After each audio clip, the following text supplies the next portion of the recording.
Friends, ಇವತ್ತಿನ ವಿಡಿಯೋದಲ್ಲಿ food ಸ್ಟ್ರೀಟ್ಗಳಲ್ಲಿ ಮಾಡೋಂತಹ ಮೋಮೋಸ್ಗೆ ತುಂಬಾ ರುಚಿಯಾಗಿರೋಂಥ ಟೊಮೆಟೊ ಚಟ್ನಿ ಮಾಡಿ ತೋರಿಸ್ತಾ ಇದ್ದೀನಿ. ಮೋಮೋಸ್ಗೆ ಮಾತ್ರನೇ ಅಲ್ಲ, ಚಪಾತಿಗೆ ಹಾಗೆ ರೊಟ್ಟಿನೂ ಕೂಡ ತುಂಬಾ ಚೆನ್ನಾಗಿರುತ್ತೆ. ವಿಡಿಯೋ ಸ್ಟಾರ್ಟ್ ಮಾಡೋದಕ್ಕಿಂತ ಮುಂಚೆ ಹೊಸದಾಗಿ ನೋಡ್ತಿರೋರು ಜಾಯ್ನ್ ಆಗಿ ಸಬ್ಸ್ಕ್ರೈಬ್ ಮಾಡ್ಕೊಂಡು ನೋಡಿ. ಮೊದಲಿಗೆ ನಾನಿಲ್ಲಿ ಸ್ಟವ್ ಮೇಲೆ ಒಂದು ಚಿಕ್ಕ ಕುಕ್ಕರ್ನ ಇಟ್ಕೊಂಡು ಸ್ವಲ್ಪ ನೀರನ್ನ ಹಾಕ್ಕೊಂಡಿದ್ದೀನಿ.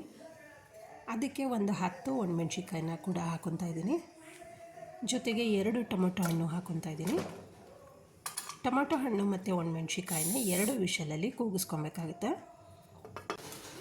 ವಿಷಲ್ನ ಓಪನ್ ಮಾಡಿದ್ಮೇಲೆ ತಣ್ಣಗಾಗ್ಲಿಕ್ಕೆ ಬಿಟ್ಟು ಟೊಮೆಟೊ ಹಣ್ಣು ಮೇಲ್ಗಡೆ ಇರೋಂಥ ಸಿಪ್ಪೆನ ತೆಗಿತಾ ಇದ್ದೀನಿ. 2 ಟೊಮೆಟೊ ಹಣ್ಣಲ್ಲಿರೋಂಥ ಸಿಪ್ಪೆನ ತೆಗೆದಾಯಿತು.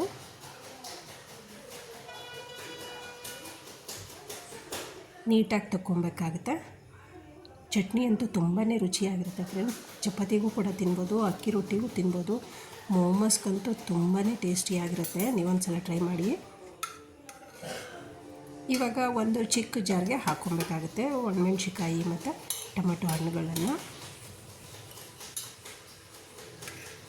ತುಂಬಾ ಬೇಗ ಮನೆಯಲ್ಲೇ ಇರೋ ಪದಾರ್ಥಗಳಿಂದ ತುಂಬ ಫಾಸ್ಟಾಗಿ ಮಾಡ್ಕೊಂಬಿಡ್ಬೋದು. ನಾನು ಮೋಮೋಸ್ದು ವಿಡಿಯೋನೂ ಕೂಡ ಇದರಲ್ಲಿ ಡಿಸ್ಕ್ರಿಪ್ಷನಲ್ಲಿ ಲಿಂಕ್ನ ಶೇರ್ ಮಾಡಿರ್ತೀನಿ. ಟೊಮೆಟೊ ಹಣ್ಣು ಮತ್ತು ಒಣಮೆಣ್ಸಿಕಾಯಿನ ಜಾರ್ನಲ್ಲಿ ಹಾಕ್ಕೊತಾ ಇದ್ದೀನಿ. ಇವಾಗ ಅದಕ್ಕೆ ಸ್ವಲ್ಪ ಒಂದು 2 ಹೆಸರುಳಷ್ಟು ಬೆಳ್ಳುಳ್ಳಿ, ಸ್ವಲ್ಪನೇ ಹಸಿ ಶುಂಠಿ, ಸ್ವಲ್ಪ ಕರಿಬೇವು, ರುಚಿಗೆ ತಕ್ಕಷ್ಟು ಉಪ್ಪನ್ನ ಹಾಕಿ ರುಬ್ಕೊತಾ ಇದ್ದೀನಿ. ನಾನು ಇಲ್ಲಿ ಬೆಲ್ಲ ಹಾಕೋದು ಮರ್ತಿದ್ದೆ. ಸ್ವಲ್ಪನೇ ಬೆಲ್ಲ ಹಾಕಿ ಮತ್ತೆ ಇನ್ನೊಂದು ರೌಂಡ್ ತಿರುಗಿಸ್ಕೊತೀನಿ.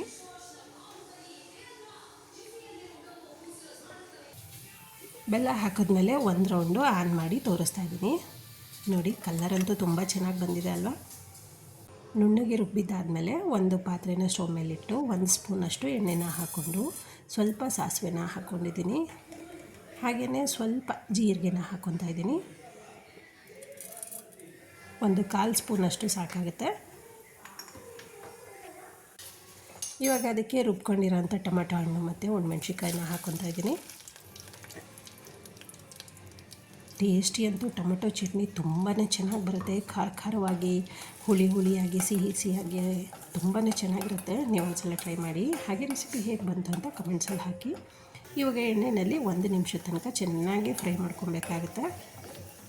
ನೀಟಾಗಿ ಚೆನ್ನಾಗಿ ತಿರುಗಿಸ್ಕೊತಾ ಬನ್ನಿ. ಹಾಗೆಯೇ ಫ್ರೆಂಡ್ಸ್, ಹೊಸದಾಗಿ ನನ್ನ ಚಾನಲ್ಗೆ ಜಾಯ್ನ್ ಆಗಿರೋರು ಸಬ್ಸ್ಕ್ರೈಬ್ ಮಾಡ್ಕೊಂಡು ನೋಡಿ. ಇವಾಗ ಸ್ವಲ್ಪ ವಿನಿಗರ್ನ ಹಾಕ್ಕೊತಾ ಇದ್ದೀನಿ. ಸ್ವಲ್ಪನೇ ಸಾಕು, ಅಂದರೆ 1/4 ಸ್ಪೂನ್ಗೂ ಕಡಿಮೆ. ಈಗ ಸ್ವಲ್ಪ ಸೋಯಾ ಸಾಸ್ನ ಹಾಕ್ಕೊತಾ ಇದ್ದೀನಿ. ಒಂದು 1/4 ಸ್ಪೂನಷ್ಟು ಸಾಕಾಗುತ್ತೆ. ಇವಾಗ ನೀಟಾಗಿ ಮಿಕ್ಸ್ ಮಾಡ್ಕೊಳ್ಳಿ.